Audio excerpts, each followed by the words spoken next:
आज के इस मनन चिंतन के समय में आप सबका स्वागत है। आइए अपने सरों को झुकाएंगे, प्रार्थना मांगे। महान जीवित सामर्थी परमेश्वर, हम हृदय से आपका धन्यवाद अर्पित करते हैं प्रभु, आपकी तमाम आशीषों के लिए धन्यवाद अर्पित करते हैं, आपकी अगुवाई, आपकी सामर्थ के लिए जो हमारे जीवनों में है।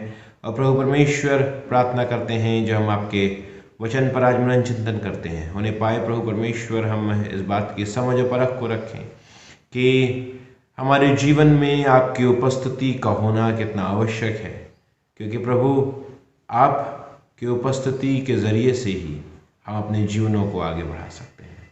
सारा आदर महिमा आपको देते हैं, मांगते प्रभु यीशु क्रिस्त के नाम से, आमीन। मसीह में प्रिय भाई और बहनों, हम परमेश्वर में इस उत्पत्ति की पुस्तक उसके 28वें अध्याय में अब पहुंच चुके हैं, जहां हम एक और बार इस बात को देखते हैं कि इसहाक याकूब को बुलाकर इस बात को ताकीद करता है कि उसे किसी भी प्रकार से कनानी लड़की से विवाह नहीं करना है, जबकि वो उसको बता रहा है कि तू पद्दनराम में जाकर अपने नाना बतूएल के घर में जा और अपने मामा लाबान की बेटी से विवाह कर। और हम देखते हैं कि 10वीं आयत से 28वें अध्याय की 10वीं आयत से याकूब अपने उस रास्ते पे निकल चलता है और ये हारान की ओर चलता है। ध्यान कीजिएगा, हारान वही स्थान है जहाँ से अब्राहम निकला था, क्योंकि हारान में ही इसको परमेश्वर की आवाज़ सुनाई दी थी और ये वहाँ से परमेश्वर के पीछे चलता है। कहीं ना कहीं अब ये व्यक्ति हारान की ओर निकल रहा है, एक नए जीवन के लिए, एक नई डेस्टिनी के लिए, और एक प्रकार से एक नया दरवाज़ा जो परमेश्वर इस व्यक्ति के लिए खोल रहा है। क्योंकि ये उन 20 सालों में जो लाबान के साथ बिताता है, 14 वर्ष उस एक प्रकार से कह लें तो उस सेवा के लिए जो 7 वर्ष और 7 वर्ष लिया और राहेल के लिए इसने की, और फिर कुछ और समय जो ये वहाँ रह जाता है, 20 वर्ष का समय जो इसने लाबान के साथ व्यतीत करा। इन 20 वर्षों में याकूब बहुत सारी बातों में परमेश्वर में प्रशिक्षित किया गया, बहुत सारा धैर्य उसने सीखा, बहुत सारी बातों को उसने परमेश्वर में सीखा, और कहीं ना कहीं उसी बात में होकर उसने अपने जीवन में वो हिम्मत जुटाई कि वो अपने भाई एसाव का भी सामना करे, और अपने भाई एसाव के पास वो 20 वर्ष बाद पहुंचता है। पर अभी जब ये अपने रास्ते में है कि ये लाबान के पास तक पहुंचे, तो एक बहुत ही इंपॉर्टेंट हिस्सा आता है जो है याकूब का स्वप्न, जहां ये एक स्थान को चिन्हित करता है जिसका नाम बेथेल रखा जाता है। और वचन बताता है कि ये बीरशेबा से निकलकर हारान की ओर चला है, और उसने किसी स्थान में पहुंचकर, जिस स्थान के विषय में वर्णन सही प्रकार से नहीं दिया गया है, पर एक स्थान में पहुंचकर, एक मिडवे है जहां ये पहुंचकर ये सोचता है कि अब सूर्य अस्त हो चुका है, और इसलिए ये पत्थरों का तकिया बनाकर रखता है और उस स्थान में सो जाता है। सोचिए, याकूब जो इसहाक का पुत्र है, जो अब्राहम की वंशावली में है, इतना समृद्ध है, उसके जीवन में आज एक ऐसा समय आ गया है कि उसको तकिया के लिए पत्थर और बिस्तर की जगह पर जमीन पर सोना पड़ रहा है। पर यह सब उसके अपने ही किए हुए कार्य के कारण हुआ, जहां वो आशीष को इस प्रकार से अर्जित करना चाहता था कि उसने अपने भाई को ही छल दिया। और हमेशा जब मनुष्य को छलता है तो ये सोचता है कि वो बहुत स्मार्ट है। आपने और हमने अपने स्कूल डेज से लेकर, अपने कॉलेज डेज से लेकर अब तक के प्रोफेशनल लाइफ में बहुत सारे ऐसे कलीग्स को देखा होगा जो आपके साथ धोखा करते हैं। बहुत सारे ऐसे लोगों को देखा होगा जो आपसे ज़्यादा स्मार्टली प्ले करके आपसे आगे बढ़ जाते हैं। पर हमेशा ये ध्यान रखिएगा, चाहे वो चालाकी आपके साथ की गई हो, चाहे वो चालाकी आपने खुद की हो, चालाकी का जवाब चालाकी से ही मिलता है। अगर मैं किसी को छलता हूं तो ये स्मरण रहे कि मुझे भी छला जाएगा। और अगर आप आगे अध्याय में जाएंगे, क्योंकि अब हम थोड़ा तीव्रता से आगे बढ़ेंगे, हम ये देखते हैं कि जब आप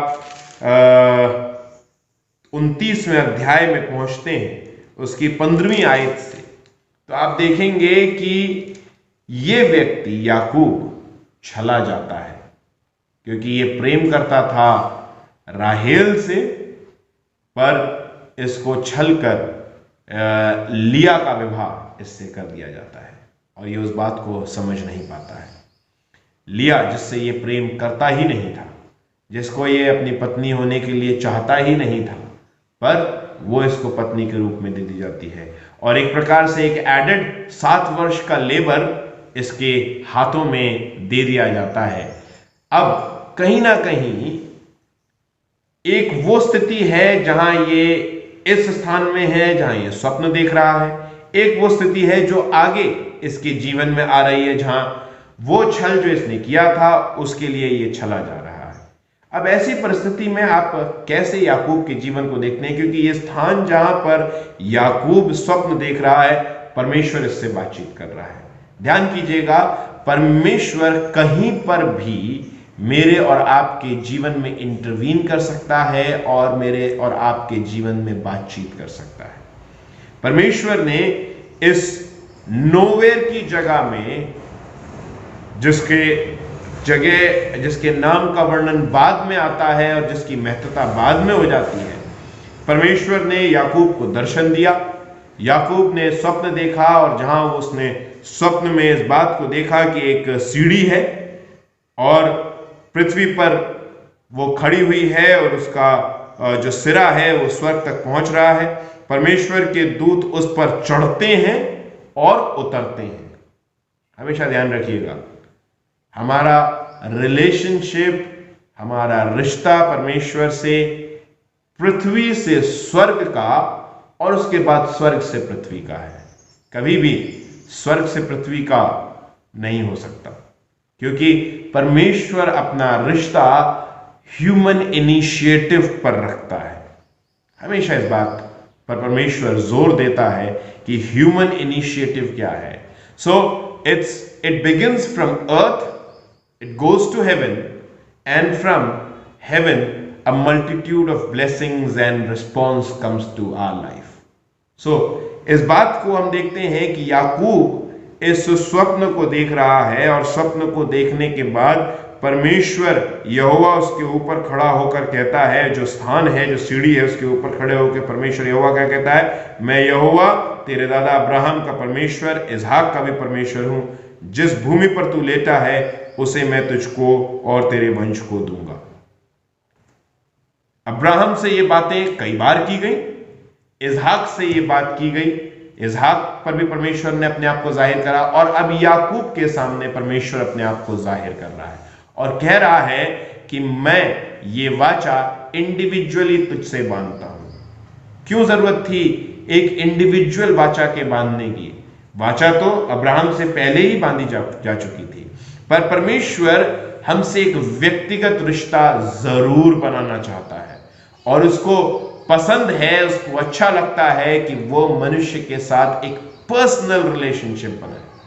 इसलिए मेरा और आपका परमेश्वर में पर्सनली रिलेट करना बहुत आवश्यक है। मेरे माता का, पिता का परमेश्वर से क्या संबंध है, उससे फर्क नहीं पड़ता। मेरा क्या परमेश्वर से संबंध है, उससे बहुत फर्क पड़ता है। और इसलिए मेरे को और आपको इस बात को समझना है, अब परमेश्वर याकूब से एक पर्सनल एंटिटी के रूप में मिल रहा है, एक पर्सनल गॉड के रूप में मिल रहा है और कह रहा है, ये वाचा मैं तेरे साथ बांधता हूं। अब जब ये वाचा बंध गई, याकूब उठता है, अपने सिरे के तकियों को उठाता है, उसको खड़ा करता है और उस जगह के नाम को बेथेल रखता है, हाउस ऑफ गॉड। और कहीं ना कहीं ये जो समय याकूब के जीवन में आया, इसने याकूब और याकूब के जीवन के आगे के हर एक बात को इस प्रॉमिस में कहीं ना कहीं कंसील कर दिया है। फिर क्यों है कि याकूब 20 वर्ष लाबान के पास रहता है। हमेशा ध्यान रखिएगा, कई बार मैं और आप आशीषों को प्राप्त करना चाहते हैं, अच्छाइयों को, ब्लेसेडनेस को अपने जीवन में चाहते हैं, और हम लोग सब कई बार ट्रायल्स एंड टेम्पटेशंस, जीवन के उतार चढ़ाव से हम बचने की कोशिश करते हैं। हम में से प्रत्येक इस कार्य को करता है, और हम में से प्रत्येक कभी भी ये नहीं जानता है कि मेरे जीवन की ताड़ना में मेरी शिक्षा छुपी होती है। हमेशा ध्यान रखिएगा, मेरे जीवन की ताड़ना में मेरे जीवन की शिक्षा छुपी होती है, और मैं अपने अच्छे समयों में इतनी बातों को नहीं सीखता हूं जितनी मैं उन समयों में सीखता हूं जो समय शायद मेरे को पसंद नहीं आते, वो समय जहां मैं बहुत सारी विपत्तियों से होकर गुजरता हूं। लाबान के घर में यूं तो याकूब एक रिश्तेदार था, पर सिर्फ 1 माह। 1 माह के बाद लाबान केम इनटू बिजनेस, और उसके साथ का जो संबंध था फिर एक हाकिम और एक दास का था। यह व्यक्ति एक दास का जीवन व्यतीत कर रहा है लाबान के घर में। यूं तो फिर दामाद भी बन जाता है, पर उसके बाद भी इसको एक बंधुआई की सेवा करनी थी, जो 7 वर्ष और 7 वर्ष 14 वर्ष उसने की। और उसके बाद हम जानते हैं कुछ और समय उसने बताया, क्योंकि जब याकूब लाबान से बात करता है, जब लाबान उसका पीछा करता है, तो वो कहता है क्या मैंने 20 वर्ष तेरे साथ नहीं बिताए? तो हमें समझ में आता है कि 20 वर्ष का समय है जो याकूब ने लाबान के साथ बिताया है। और इन 20 वर्षों में भेड़ों की चरवाहगी करते हुए, तमाम और कार्यों को करते हुए लाबान याकूब बहुत सारी बातों को सीखा, बहुत सारी बातों को सीखा, जो कहीं ना कहीं उसके जीवन में एक एडिफिकेशन का कार्य करती हैं, जब वो आगे अपने जीवन को एक गोत्र के प्रधान के रूप में व्यतीत करता है। क्योंकि हम और आप जानते हैं कि इस व्यक्ति का नाम बदला गया, और इस व्यक्ति के नाम में फिर वो आशीष फाइनली जोड़ी गई जो इसको प्राप्त हुई, जिसके जरिए से ये उन गोत्रों का, 12 गोत्रों का मूल बना। कहीं ना कहीं मेरे और आपके जीवन में भी मेरे को और आपको ये जानने की आवश्यकता है, चाहे मैं कितनी आशीषें प्राप्त कर लूं, चाहे मैं कितने बड़े ओहदे को प्राप्त कर लूं, मेरे जीवन में कठिनाइयों के समयों से मेरे को प्रेम करना सीखना है, क्योंकि मेरी ताड़ना में ही परमेश्वर मुझे सिखाता है। परमेश्वर के वचन में अगर आप देखें, अगर आप खोले मेरे साथ इब्रानियों की पत्री उसका 12वां अध्याय और उसकी 7वीं और 8वीं आयत। तुम दुख को ताड़ना समझकर सह लो, परमेश्वर तुम्हें पुत्र जानकर तुम्हारे साथ बर्ताव करता है। वह कौन सा पुत्र है जिसकी ताड़ना पिता नहीं करता? यदि वह ताड़ना जिसके भागी सब होते हैं तुम्हारी नहीं हुई, तो तुम पुत्र नहीं पर व्यभिचार की संतान ठहरे। सी, कितना इंपॉर्टेंट है ताड़ना भी मेरे जीवन में, एक इंपॉर्टेंस जो मेरा दुख का समय भी रखता है मेरे जीवन में, क्योंकि उसमें भी मैं सिखाया जाता हूं, समझाया जाता हूं, एक पुत्र की नाई, एक कन्विक्ट की नाई नहीं, बल्कि एक पुत्र की नाई। क्योंकि परमेश्वर का वचन कहता है यदि वो ताड़ना तुम्हारी नहीं हुई तो तुम पुत्र भी नहीं ठहरे। क्या मैं और आप परमेश्वर में इस बात की समझ और परख को रखना चाहते हैं कि इस मेरे खुशनुमा पल ही मेरे जीवन के लिए बहुत महत्वपूर्ण नहीं है? मेरे खुशनुमा पलों से ज्यादा मेरे दुख के समय मेरे जीवन के लिए महत्वपूर्ण है, बिकॉज दैट मेक्स यू, वो आपको बनाते हैं। याकूब को उन 20 सालों ने बनाया, और उसके बाद जब वो वापसी करता है एसाव के पास और वापसी करता है उस प्रॉमिस लैंड में, he was a changed personality, and you know he was finally changed when he wrestled with God. That we would see tomorrow. But बहुत इंपॉर्टेंट है, बहुत महत्वपूर्ण है कि मैं और आप इस ट्रांजिशन पीरियड को एक लेसन पीरियड समझने वाले हों, क्योंकि तब मैं और आप इस समय से और अधिक और अच्छा सीख सकेंगे। आइए प्रार्थना करें। महान जीवित सामर्थ्य परमेश्वर, हम हृदय से आपका धन्यवाद अर्पित करते हैं प्रभु आपके तमाम आशीषों के लिए। प्रार्थना करते हैं होने पाए जीवन की उन शिक्षाओं में, उन समयों में जो प्रभु परमेश्वर शायद हमें कभी पसंद भी नहीं आते, जीवन के वो समय जब प्रभु परमेश्वर हमें ताड़नाएं दी जाती हैं, हमें प्रभु परमेश्वर आप चाहते हैं कि हम कुछ सीखें। प्रभु प्रार्थना करते हैं कि आप उस समय के मोल को हमारे जीवन में बढ़ाएं, ताकि हम प्रभु परमेश्वर आप में उन बातों को जो आप हमें सिखाना चाहते हैं, ना सिर्फ सीखने वाले बल्कि अपने जीवन में बदलाव करने वाले बन सकें। सारा आदर महिमा आपको देते हैं, मांगते प्रभु यीशु क्रिस्त के नाम से, आमीन। आए हमारे बाप, तू जो आसमान पर है, तेरा नाम पाक माना जाए, तेरी बादशाहत आए, तेरी मर्जी से आसमान पर होती है, जमीन पर भी हो। हमारे रोज के आज हम बख्श दे, जिस तरह कसूरों को माफ़ करते हैं तू मैं कसूरों को माफ़ कर। हमें आजमाइश न पड़ने दे बल्कि बुराई से बचा, क्योंकि बादशाहत को जलाल हमेशा तेरा ही है, आमीन। हमारे खुदावंद यीशु मसीह का फजल, खुदा बाप की मोहब्बत और रूह पाक के रिफ़ाक़त और शराकत हमें से प्रत्येक के साथ, तमाम विश्वासियों के साथ, विशेष रूप से हम सब के साथ, कलीसिया के साथ अब से लेकर हमेशा तक होती रहे, आमीन। सबको जय मसीह की।